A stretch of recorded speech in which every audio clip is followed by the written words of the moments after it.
For more, we go to our chief Sunny Hostin correspondent for a reaction. Dr. Emmanuel Manny Hostin, an orthopedic surgeon and husband of The View co-host Sunny Hostin, is accused in December lawsuit fraudulently billing insurance. By the way, this is a Daily Caller story I'm reading. The lawsuit alleges Hostin knowingly provided fraudulent medical and other healthcare services in exchange for kickbacks and or compensation, and names him among nearly 200 defendants in one of New York's largest RICO cases.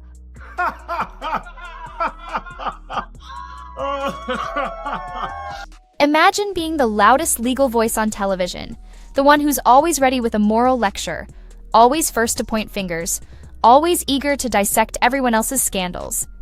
Now imagine that same person suddenly going silent when her own husband gets caught in a $450 million legal nightmare.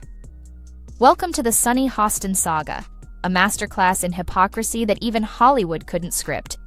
For years, Sunny Hostin has positioned herself as The View's resident legal expert, delivering judgment with the confidence of someone who's never made a mistake. Every Republican scandal? She's there with a 5-minute monologue. Every controversial court case? She's already drafted her dissenting opinion. But when her own husband, Dr. Emmanuel Manny Host, found himself named in one of New York's largest RICO cases, Sunny's legal expertise mysteriously evaporated. Only about 31% of Americans trust our healthcare system. We have a terrible healthcare system. And, you know, doctors suffer because of big corporations as well. Doctors that want to do good, like my husband, you know, operates on someone even though they don't have insurance, and then has to sue health insurance companies to get paid for the work that he's been trained his whole life to do. And it is funny. She is so wrapped up in identity, and she had no idea who she was. The lawsuit alleges her husband knowingly provided fraudulent medical and healthcare services in exchange for kickbacks, naming him among nearly 200 defendants in a case so massive it makes most scandals look like parking tickets. But the real story isn't just the allegations, it's what happened next. Gutfeld and Tyrus, two men who've made careers out of exposing media hypocrisy, didn't just cover the story, they turned it into comedy gold. The timing couldn't have been more perfect. The queen of condescension finally getting a taste of her own medicine served ice cold with a side of brutal sarcasm. What makes this situation so deliciously ironic isn't just the scandal itself. It's Sunny's sudden, almost artistic transformation from aggressive prosecutor to silent defendant. The woman who interrupts colleagues mid-sentence to correct their legal interpretations suddenly discovered the beauty of keeping quiet. The shift was so dramatic you could almost hear her credibility cracking in real time. If hypocrisy were a sport, Sunny just won the Olympics, Gutfeld quipped, barely containing his glee as he dissected her double standards. The man has built an entire career on calling out media elites who preach one set of rules while living by another, and Sunny just handed him the perfect case study. But the hypocrisy goes deeper than just the lawsuit. Remember when Sunny appeared on PBS's Finding Your Roots, a show that researches celebrity ancestry? This is the same woman who's built her brand on discussions about racial justice, white privilege, and even reparations. Yet when the results came back showing she's actually descended from European slave owners, her reaction was beyond telling. Or man that will go after white America and talk about them like dogs, that doesn't represent our ideals or values for anyone. And get rid of those people, and this will clear up real quick. So do you have to actually look in the mirror and clean up your own backyard and get the racist people out? Because that's who you allowed in. You allowed black racist on TV who could just go all day and say anything about white people. And I guess lo and behold, they forgot that there's a lot of people at home, white people at home during the day that are not watching your show anymore. So just clean it up. Yeah, you know, Emily. Cue the irony, cue the popcorn. I guess that's just what they did back then, she said, suddenly discovering the nuance and context she never allows others. No acknowledgement of the contradiction, no reflection on how this might change her perspective. Just an awkward pivot and a hope that viewers wouldn't notice the cognitive dissonance.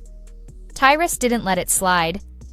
Anytime she says something stupid, I'm gonna go slave owner, he joked, highlighting the absurdity of someone who's made race a centerpiece of her identity, suddenly discovering her own inconvenient ancestry.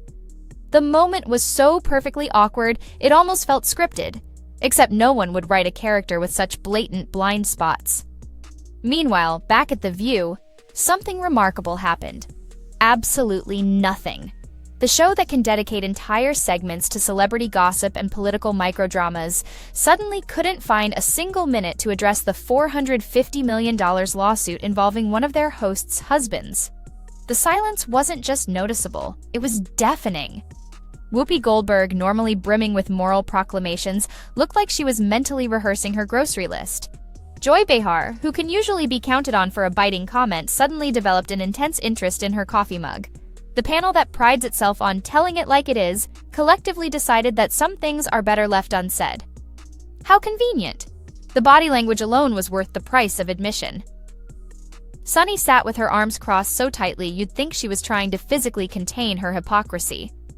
Every time the conversation veered even remotely toward legal issues, her expression froze in a mask of practiced neutrality. The woman who normally can't wait to interrupt with, "Actually, as a former federal prosecutor," suddenly couldn't find her voice. Hostin's obsession with race gets thrown back in her face. Today's video comes to us from Sunny Hostin. Sounds like a town. We're in Sunny Hostin. She was on PBS's Finding Your Roots, a show dedicated to researching celebrity ancestry. For context, Sunny is a staunch supporter of reparations and has made a fortune spewing nonsense about white privilege and racial justice. Well, turns out she's not as oppressed as she claims she is. She's actually the descendant of slave owners from Europe. The true sign of the apocalypse is someone that dumb has a law degree, Gutfeld remarked, twisting the knife with his trademark deadpan delivery. Worse, if your name has the word sun in it, there's no excuse for not knowing how an eclipse works. The reference to another Sunny gaffe, when she suggested climate change caused a solar eclipse, was just salt in an already gaping wound.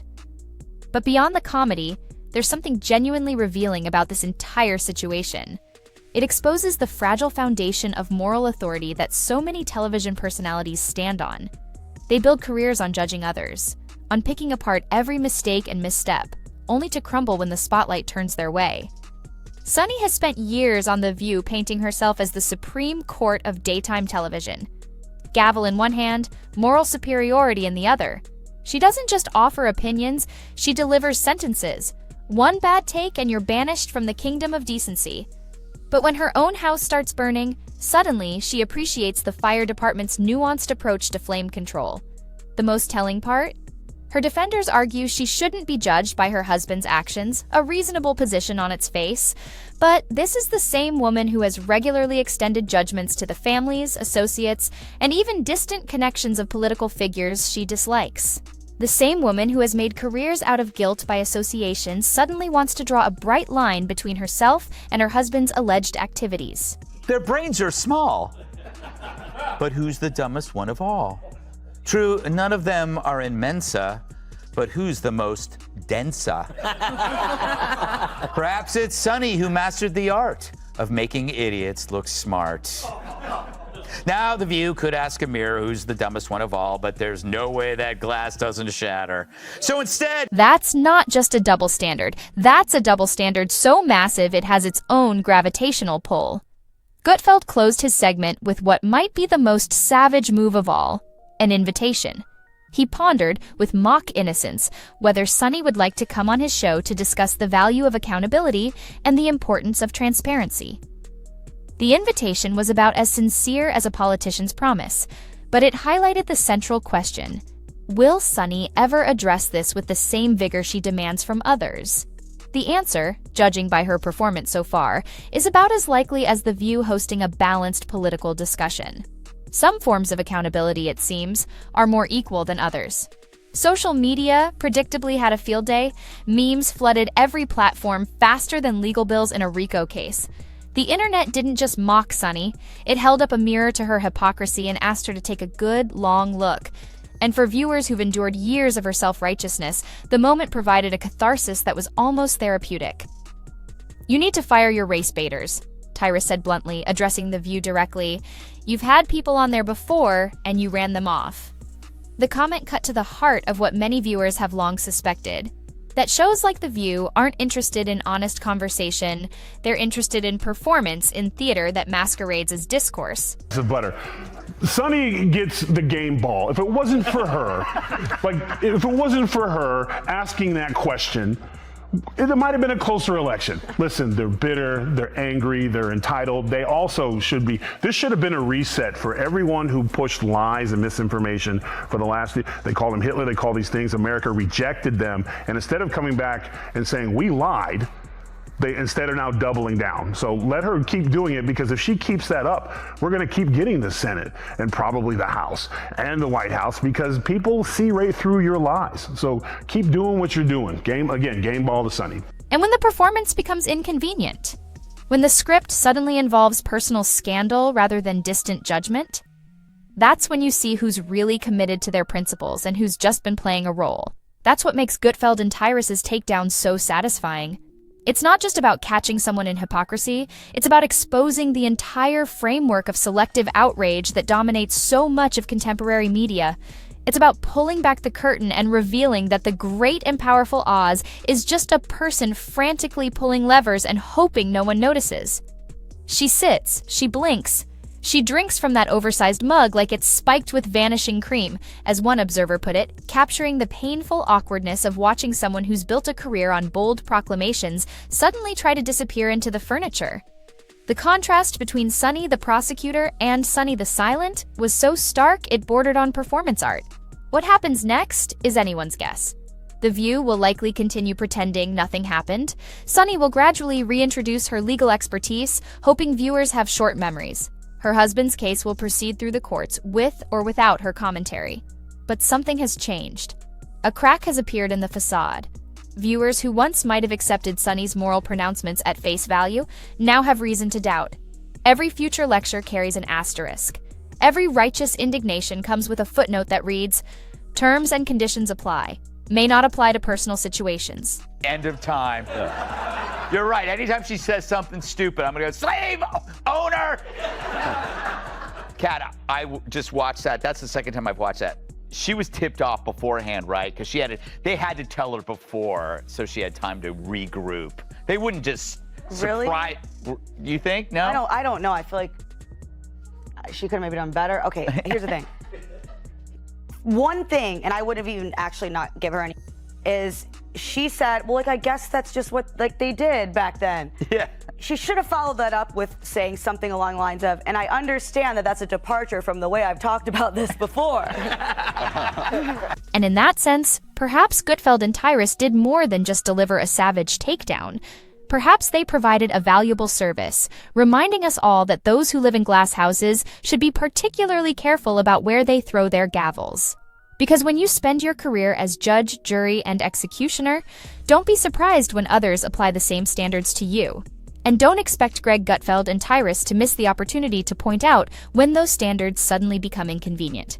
The next time The View serves up another moral lecture, remember even the loudest voices can choke on their own hypocrisy, especially when Gutfeld and Tyrus are holding the receipts and the punchlines. In the world of television commentary, credibility is currency. And Sunny Hostin just experienced a market crash. The question isn't whether she'll recover, it's whether viewers will ever look at her the same way again. Maybe that's the real lesson here, not just about Sunny, but about all public figures who position themselves as moral authorities. The higher the horse, the harder the fall. And when your entire brand is built on judging others, you better make sure your own house isn't made of glass. Because when that glass shatters, Greg Gutfeld and Tyrus will be there, ready with commentary sharp enough to cut through even the thickest hypocrisy. And millions of viewers will be watching not just for the takedown, but for the reminder that even the loudest voices can be silenced when their contradictions become too glaring to ignore. It's not even that. In The View, you don't need to find Trumpers. You need to fire your race baiters. Yeah. You need to fire the two races. You've had people. You had a McCain on there. You've had people on there before, and you ran them off. Mm-hmm. So the racist ones who want to stick to this, Whoopi and Sunny, and the, was it Bette Midler? What's her name? Yeah, broke-ass Bette Midler. Fire them and bring people in. Maybe you could get McCain to come back. The irony is almost poetic. The woman who made a career out of legal commentary now finds herself speechless in the face of legal questions. The pundit who never met a scandal she couldn't dissect suddenly discovers the virtue of privacy.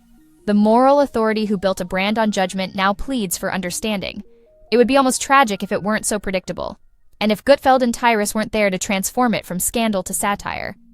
So here's to hypocrisy exposed, to double standards dismantled, and to the peculiar satisfaction of watching someone who's spent years judging others finally get a taste of their own medicine.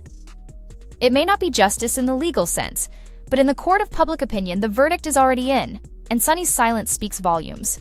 But let's rewind for a second and dive deeper into this scandal. The lawsuit itself is truly staggering, not just in dollar amount, but in scope. When court documents describe it as one of New York's largest RICO cases, they're not exaggerating for dramatic effect. We're talking about systemic fraud allegations that span years, involving hundreds of medical professionals, and a paper trail so complex it would make an accountant's head spin. Dr. Emmanuel "Manny" Host isn't just named in passing. He's allegedly a significant player in a scheme that defrauded insurance companies out of hundreds of millions of dollars. This isn't a speeding ticket or a minor billing dispute. This is the kind of case that federal prosecutors build careers on, the kind that ends with people in handcuffs and reputations in shambles. That's not what I read. The true sign of the apocalypse is someone that dumb has a law degree. Worse, if your name has the word sun in it, there's no excuse for not knowing how an eclipse works. But it's no surprise that Joy is the one who understands science. She's been on the science diet for years. And yet watching Sunny navigate this reality in real time has been nothing short of fascinating. This is a woman who once lectured viewers on the moral failings of a politician who paid a parking ticket late. A woman who can spin a 5-minute monologue on ethical responsibilities from a celebrity's problematic tweet. But when confronted with allegations that would make John Grisham reach for his notebook, she suddenly discovered the virtues of no comment. What's particularly striking is how The View, a show that prides itself on addressing controversy head-on, has handled the situation. Or rather, how they haven't handled it. The same program that will dedicate multiple segments to dissecting a politician's awkward handshake or questionable word choice suddenly can't find room in their hour-long format to acknowledge the elephant in the room. It's almost as if they believe that by not mentioning it, viewers will somehow forget.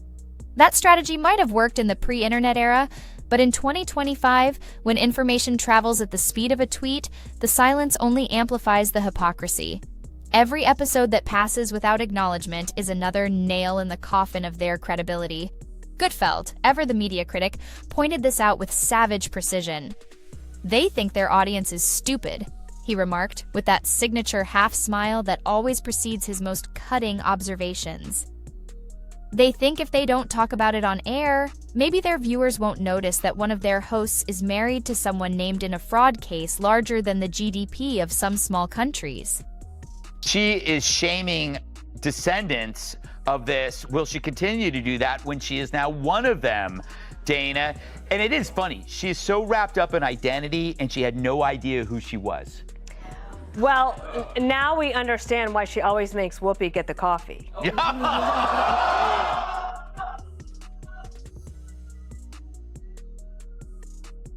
Tyrus took it a step further, addressing what he sees as the fundamental disconnect between The View's projected image and its actual behavior.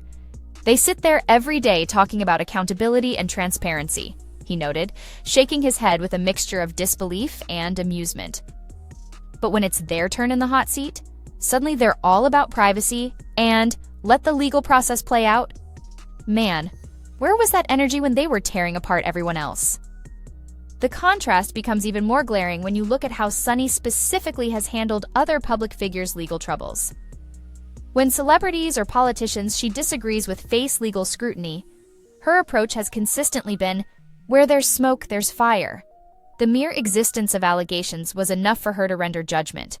The presumption of innocence, that cornerstone of American jurisprudence that she studied in law school, was conveniently forgotten when the accused had different political views. But now she's discovered the importance of due process. Now she understands the nuance of complex legal situations. Now she appreciates that allegations aren't the same as guilt. The transformation would be admirable if it weren't so transparently self-serving. Anna went in a different direction. But I love the fact that, you know, Manny is younger and he's How very... much younger is he? Just a little bit. He's like 1 year, isn't he? Like a month or a year or 10 years? Or 5 what? years. It's more than a year. Oh. Anyway, it's not about me. I think... Oh, no. I think that it's very helpful that he's handy. And when we travel, I'm not picking up any bags. He's the one that's hefting them overhead. He throws the garbage out. He does the heavy stuff. One particularly telling moment came during a segment about an entirely different court case, when the conversation naturally veered toward legal principles that might have applied to her husband's situation. Viewers were treated to a masterclass in avoidance. Sunny's eyes darted around the studio like she was tracking a fly. Her posture stiffened, and she suddenly became fascinated with her notes. When she finally spoke, it was to pivot so aggressively, you could almost hear the tires screeching. The body language experts had a field day. "That's what we call display of discomfort in the industry," one commented online. Everything from the increased blinking rate to the subtle leaning away from the conversation. Her body is essentially screaming danger, even while her words try to maintain composure. And that's what makes this whole situation more than just another celebrity scandal. It's a rare glimpse behind the curtain, a moment where the carefully constructed persona slips, revealing the human being underneath with all their contradictions and defense mechanisms. In a strange way, Sunny has never been more relatable than in these uncomfortable moments of exposure. But relatability doesn't erase responsibility, especially for someone who has positioned herself as a moral authority. The question that Gutfeld and Tyrus keep returning to, and the one that resonates most with viewers, isn't about the specific allegations against her husband. It's about the glaring inconsistency in how she approaches scandal depending on who's involved. Just once, Gutfeld mused during one particularly scathing segment, "I'd like to hear her say, 'You know what? I've been too quick to judge others in the past. This experience has taught me that legal situations are complex, and maybe we should all reserve judgment until all the facts are in.'" But she won't say that because it would require admitting she's been wrong all these years. That's the thing about moral authority. Once you claim it, you're held to a higher standard. You don't get to invoke principles selectively. You don't get to demand transparency from others while seeking privacy for yourself. And you certainly don't get to spend years passing judgment only to cry foul when the judgment turns your way. Social media users were quick to compile montages of Sunny's past comments about various scandals juxtaposed with her current silence. The contrast wasn't just noticeable, it was jarring. In clip after clip, viewers could see her confidently proclaiming the guilt of public figures based on far less evidence than currently exists against her husband. The receipts, as they say, were plentiful and damning.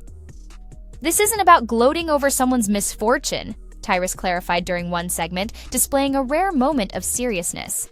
"This is about holding people to their own standards. If you're going to set yourself up as the arbiter of truth and justice, you better be ready to apply those same principles when things get personal."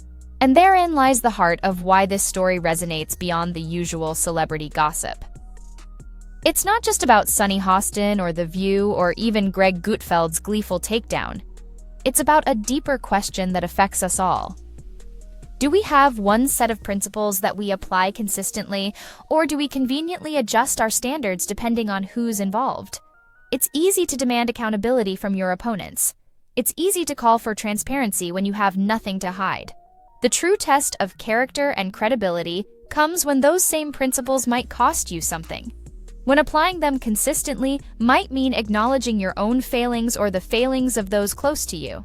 That's the test Sunny is currently failing in spectacular fashion, and viewers, many of whom have endured years of her moral lectures, are noticing. The comment sections across social media tell the story. People aren't just enjoying the schadenfreude, though there's certainly plenty of that. They're expressing genuine disillusionment with someone they once viewed as credible. "I used to think she really believed what she was saying," one commenter noted. "Now I realize it was all performance. All those principles go out the window when it's personal." Another observed, "The saddest part isn't even the hypocrisy. It's that she doesn't seem to recognize it. She genuinely seems to think these situations are different just because one involves her husband." The fallout extends beyond just Sunny. The View itself is facing increased scrutiny, with viewers questioning not just this situation, but the show's overall approach to controversy. If they'll ignore something this significant involving one of their own hosts, what else are they selectively covering or avoiding? Gutfeld, never one to miss an opportunity for a metaphor, summed it up with characteristic bluntness. The View has always claimed to be a window into important conversations. But it turns out it's more like a mirror, reflecting back only what they want to see and conveniently angled away from anything uncomfortable. As this story continues to unfold, one thing is certain. The days of Sunny Hostin positioning herself as the moral authority of daytime television are over. She may continue to offer legal commentary, may continue to pass judgment on others, but there will always be an asterisk now, a silent acknowledgement of the time she discovered that principles are easy to proclaim but much harder to live by. And perhaps that's the most valuable takeaway from this entire saga. Not the satisfaction of seeing hypocrisy exposed, though that certainly has its appeal, but the reminder that true integrity isn't about loudly proclaiming your principles when it's convenient. It's about quietly living by them, even especially when it costs you something. That's a lesson Sunny Hostin is learning the hard way, and thanks to Gutfeld and Tyrus, millions of viewers are learning it right along with her. The next time she reaches for that gavel, she might want to remember that justice, true justice, doesn't play favorites, not even for those who've made careers out of dispensing it from behind a talk show desk.